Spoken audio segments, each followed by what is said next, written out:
Chapter 7. I've heard her. She looked like she just saw a monster.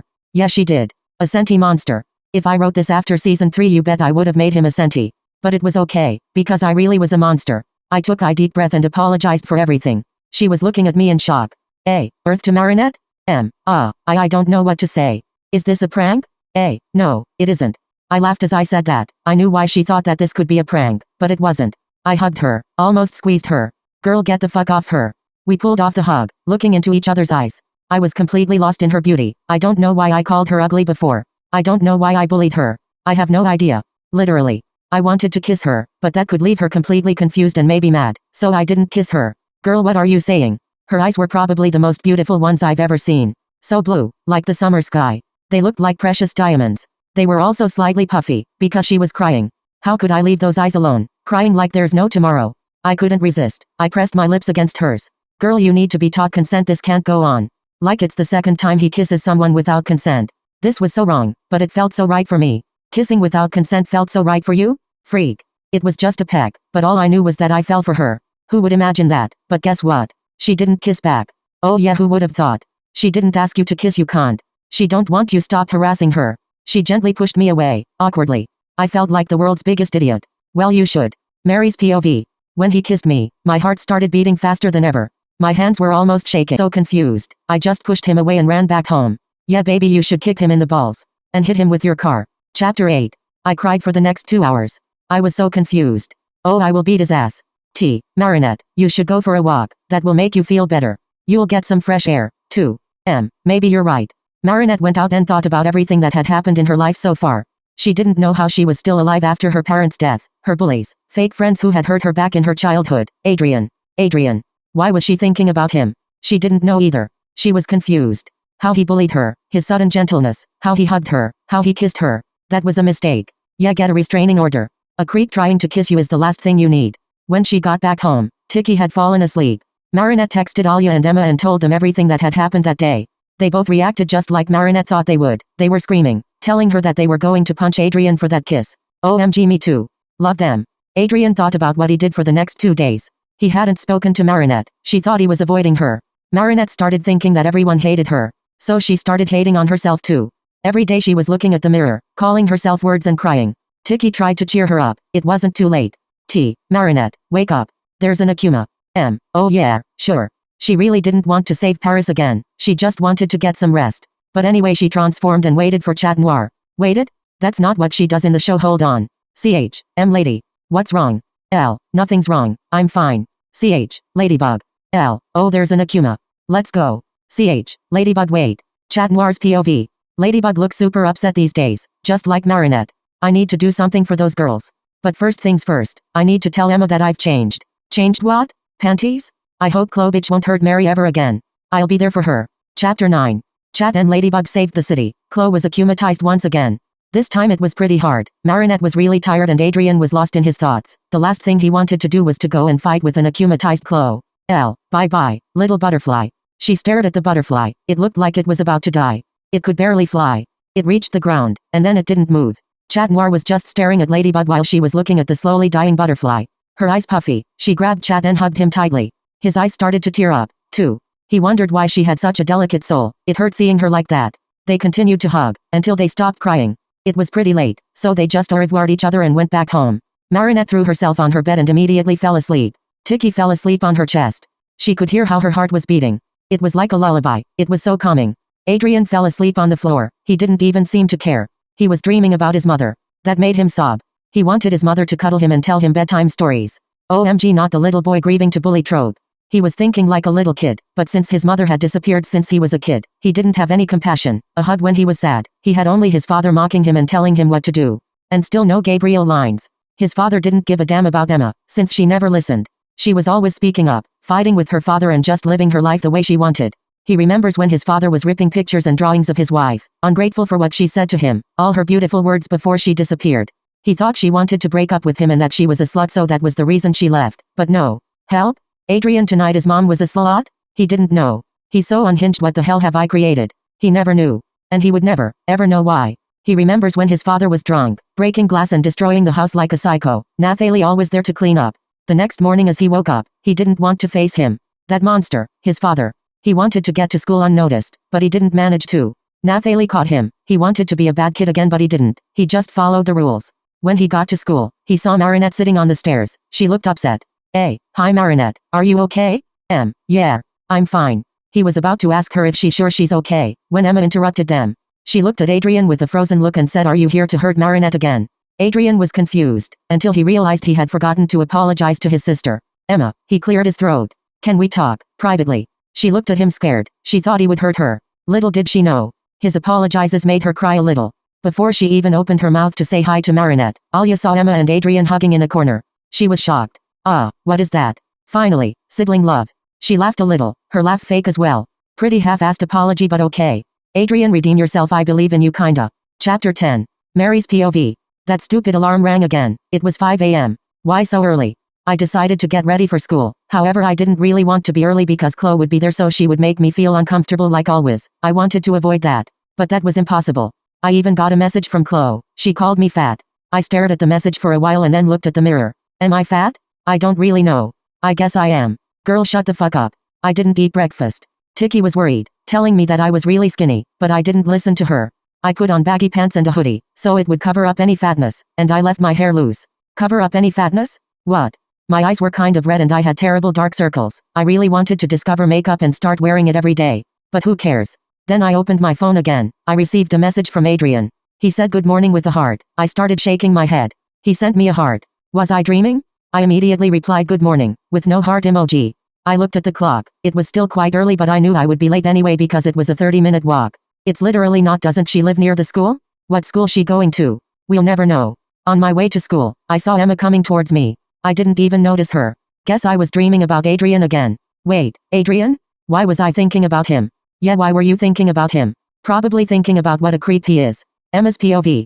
I was going to school, when I saw Marinette walking with her head down. She looked sad. I went towards her and she didn't notice me. She kept looking down. Marinette. MWYO. Hi Emma. Girl, are you okay? I'm fine. I looked into her eyes. I knew she was lying. Again. I should have told her that I knew she wasn't fine. Why was she wearing such baggy clothes? She always comes with jeans and a cotton shirt. Is her hoodie not made of cotton? Is it polyester this time? Oh yes, that means she's not okay. Look, there's Alia. I didn't notice Alia was there too. She asked me if I was mad at her. I immediately said no. Alia is not a drama queen or anything, but I knew she would be upset if I didn't reply after 3 seconds. When we arrived, Chloe and Sabrina were giving Marinette death stares. Damn, these bitches never smile about anything like. Y'all miserable. They even started murmuring secrets to each other, while looking at us. I wanted to squeeze Chloe's neck so bad. I wanted to let her drown in nail polish remover. I wanted to kill her. That bitch. She was making Marinette's life miserable. I was surprised when Adrian saw her looking at Marinette with that cold look. He went to her and slapped her so hard. OMG, the girls are fighting. Her face turned red. She slapped back too. Adrian's face red too. Chloe was strong, but Adrian was stronger. Kim came and punched him. LMAO, what even? Now what the fuck? Everyone went crazy. They took their phones and started recording the fight. Even Chloe. I ran to her and grabbed her phone. I dropped it and left. Okay, Saquiline. Chloe was screaming, bitch, you'll pay for this. I wasn't scared of her. Mary's POV. Adrian started a fight, once again. He slapped Chloe and then she slapped him as well. Kim joined in and punched Adrian and then Julika and Alex punched Kim. Julika? Damn, I didn't think she had it in her. Like, out of everyone in that school she's the last person I expected to do that. Nathaniel also kicked Alex. Huh? Did 12-year-old me forget these two are besties? Did they fight here? What do they have to do with anything? Their fight would still be more interesting than anything in this fanfic. Mary's POV.